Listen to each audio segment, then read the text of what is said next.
One definition of happiness is having reality and a perfect fit with your desires. We all desire to be free from suffering, to find a lasting happiness. And there are basically three ways of approaching this. One is to just force your will on things, try to push reality in line with your preconceived notions. Problem is, a lot of those preconceived notions are pretty ignorant. And although we may be able to push a few things in the direction we want, all too often the side effects compromise what we've achieved. But some people keep barging in that direction, largely through denial. They just close their eyes to unfortunate side effects, the harm that they're causing for themselves or for other people. And as a result, they just keep getting themselves worse and worse and worse into more difficult situations. The other extreme is to totally abandon your will, decide that radical acceptance is the way out of the problem, of not having your desires mesh with your will, with reality. So we'll have to accept reality as it is and not pass judgment on it, not do anything, just be. Many times you hear that's what meditation is all about, that instead of doing anything, you just be there, totally abandoning your will. And although some people might conceivably be able to do that, again, it involves a lot of denial. Your desires tend to go underground in that way, and they surface in strange places. Yet these two extremes tend to be the way most people go about the problem. It's the middle way that the Buddha discovered. Through exploration, exactly what can you make go in terms of your desire for true happiness in such a way that it doesn't have bad side effects. That requires precision, it requires experimentation, it requires taking risks and also being very attentive, all of which are things that people don't like to do. They like to have the easy way, one extreme or another. That's why people tend to go to extremes, is you just get one notion in your mind and run with it. But the Buddha didn't go for the easy or the obvious way of doing things, which is why Buddhas are so rare. He took that middle ground where you have to experiment. You have to learn, and you have to be very clear about your own mistakes, being able to admit your own ignorance. This is why conceit is one of the defilements that we have to learn how to overcome.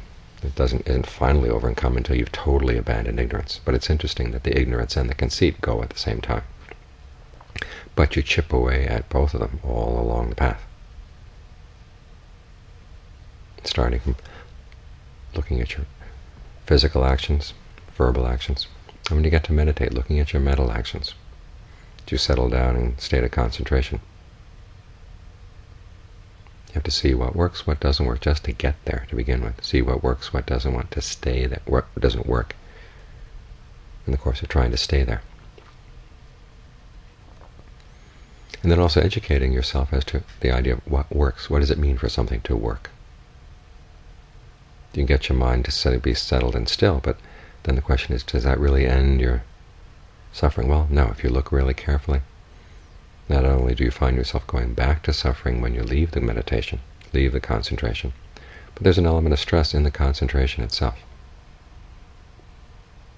When you can back off a little bit and see that, let go of whatever you're doing that's connected with that stress, then you find that meditation goes to a deeper, more satisfying level. This is the pattern that the Buddha recommends. As you work with a concentration, and then ultimately take that same approach, and it can take you beyond concentration. But it's a process of exploring. It's a process of developing a skill. It requires all the mental faculties that are needed in developing any kind of skill. There has to be the desire to get those results, but also the desire to do it right. And that desire itself has to be tempered, so you focus on the causes of what you're doing rather than getting too obsessed with the the results way down at the end of the road. And you have to be persistent, and you have to give things your full attention. And you have to use all your intelligence. It requires a lot. This is why the Buddhist path is such a difficult path, and why people keep straying off on either extreme on either side, thinking that they'll be easier, but they end up causing themselves more trouble. It means being very sensitive to what you're doing and very sensitive to the results of what you're doing. And being very honest about where you're mistaken and where you're not. So you perceive precisely what's there in terms of stress and lack of stress. When the Buddha has us look at things in terms of the Four Noble Truths,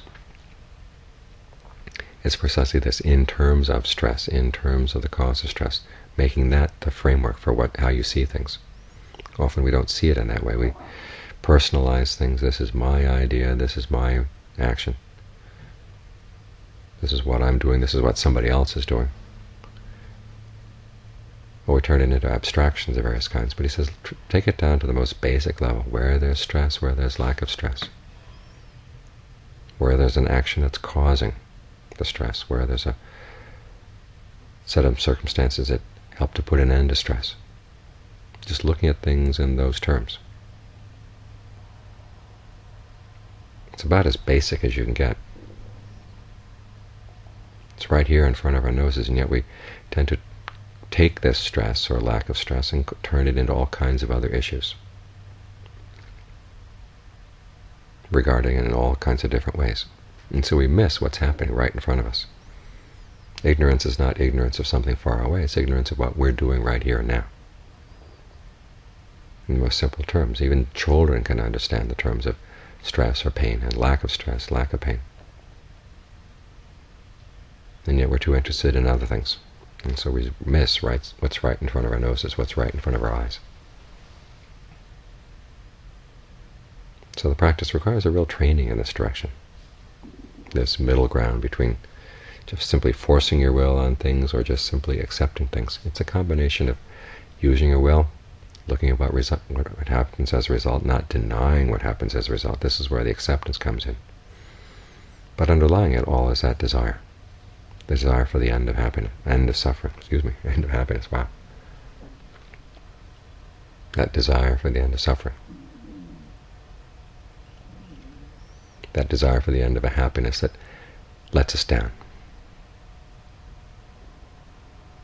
That desire is always there. The Buddha once said, desire lies at the root of all dhammas, all the things that are created by causes and conditions, all things that arise and pass away. As he said, all experiences, all phenomena come from the will, come from the heart. So our suffering comes from our heart, but also lack of suffering can come from the heart as well. We can use our desire to create suffering, or we can use our desire to create the path that leads to the end of suffering. So don't try to snuff out desire just as the opposite is just as bad. Simply trying to force your will on things, not being able to admit when you've made mistakes, not being sensitive to what you're doing. We're constantly chipping away right here in the middle way. It's messy work. If everything were nice and neat like the lists in the text, it would be very easy. But it's not. This defilement comes up, that defilement comes up. They don't come in any particular order. So you deal with the issues as they arise. But you find that in dealing with them, you develop sensitivity. And you develop the attitude that's willing to work with what you've got. It's not picky or choosy. I'm saying, I'd like to work with this defilement right now. The one that's coming up right now, I don't particularly care for. Well, if it's the one that's there, that's the one you deal with. And that's the attitude you want to develop, so you're ready for whatever happens. That way you can learn from whatever happens. It's this willingness to learn, to put aside your preconceived notions, to put aside whatever it is that propositions you've been operating on, and be willing to learn anew. This is not just beginner's mind, though. It's also a willingness to develop experience that you can trust. So you maintain the freshness of being a beginner, but you also have the knowledge that comes from being experienced, from having tested things, having learned from cause and effect. This is why the Buddha placed such an emphasis on cause and effect in his definition of what constituted the knowledge of awakening. Cause and effect in terms of what you do and the results that you get. It wasn't an abstract knowledge of cause and effect. It was from working with reality and being really sensitive to how things work. And then what works in the ultimate sense, in other words, works for the sake of ultimate happiness. And this is probably the Buddha's most radical discovery, is that you can use the processes of condition, you can use cause and effect to take you to a point that goes beyond cause and effect, where true happiness lies. But you have to explore, you have to be willing to use these faculties of desire, intelligence, learning how to improvise when things don't work, learning how to put things together, seeing patterns in your experience as a meditator, in your experience in practicing the Dharma. So you develop the sensitivity needed to see through the process of conditioning. This is why meditation can't simply be done by the numbers. It has to engage you fully. This willingness to take risks, this willingness to improvise and see what works. There's something about that willingness which is essential to any real understanding, any real discernment that's going to cut through things. So we bring our desires in line with reality by exploring, seeing what works, educating our desires as we're learning about reality, so that finally there is that perfect fit. So the happiness that arises from the meditation is something that actually goes beyond what we could possibly have imagined, and more than fulfills our desires.